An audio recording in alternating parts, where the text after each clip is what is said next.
So there you have it. Burnley's transfer window has officially closed. The transfer window's still got an hour left yet, but Chris Borden, Alex James, and Andy Jones at The Athletic, they've all had the stand down. Chris Borden has put the tweet up. Alex James has also put the tweet up. Burnley's business is done, and you can't help but feel that's a little disappointing. I'm happy with Weghorst. I'm happy with him. I think he gives us a bit more bite up front. Chris Wood said it himself. He's not really been playing for us recently this season. He was in his comfort zone with his words. You know, he wasn't really all there on the pitch. And I think Weghorst gives us our bite back up top. I really do. He's going to come here with something to prove.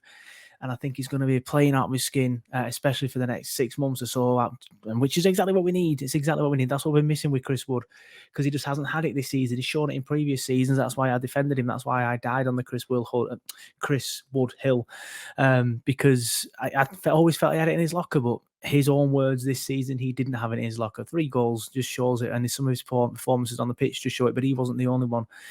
Other players have been playing poor too, but I think Weghorst gives us that bite back up top. So I do think, if you look at it from a glass half full perspective, I do think when you look at the squad we had at the start of the season compared to the squad that we have now, that we are probably just a better squad. I'm clutching at straws there a little bit. I haven't seen much of Weghorst, like I said on another show. I have seen him play in the Bundesliga because I have to through work, but it's a completely different league. He's got to come in and hit the ground running in the Premier League, really, and things like that. So, it might take a few weeks to do that, and we don't have that. But apart from that, everything else has been disappointing. We missed out on Aaron Ramsey to Rangers. Now, I know Rangers are a massive club, and I'm not going to start throwing any shade at any other clubs because I respect Rangers so much. I think that the Scottish League gets a lot of grief, especially the big two. They are bigger than a lot of clubs in England. But why would you choose the Scottish League over the Premier League is beyond me. I think he's taken the easy way out, to be honest. I just think he wants an easy life. He wants to go up there, win a title, have it on his CV, and then go back to Juve and start collecting his bench money again. I think he didn't want to come here. He didn't want to roll his sleeves up. He didn't want to get in a fight because and do you really want a player like that? I'm gutted we missed out on him. I'm not going to lie. He would have been a good fit in midfield. I think there are better people out there that we have been linked to, like Fofana and people like that. But I do think it basically improved what we have anyway. Definitely, it'd have improved us on the midfield 3 we've got now.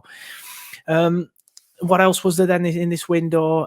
Origi and Benteke, missed out on both of them. I'm not sure how much there was on the Origi link other than just us being a little bit interested.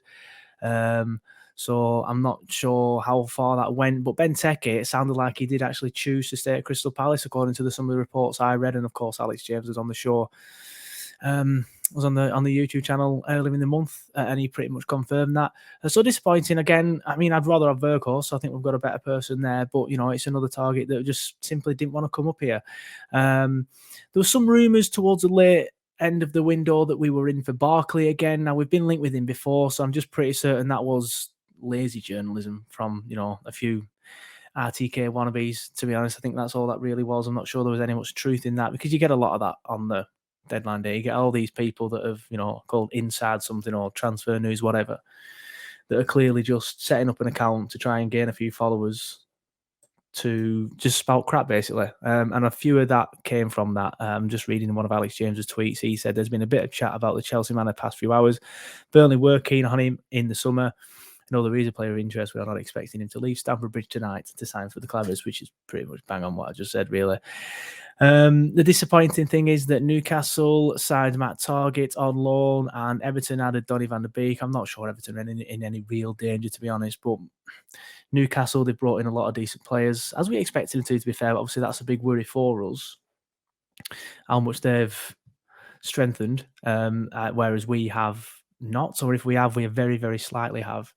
Who were the other room? Like Fofana, that would have been a good one. He'd have been so good, but I'm not sure again whether that was just a bit of a phone call from Burnley. I saw it pretty seen.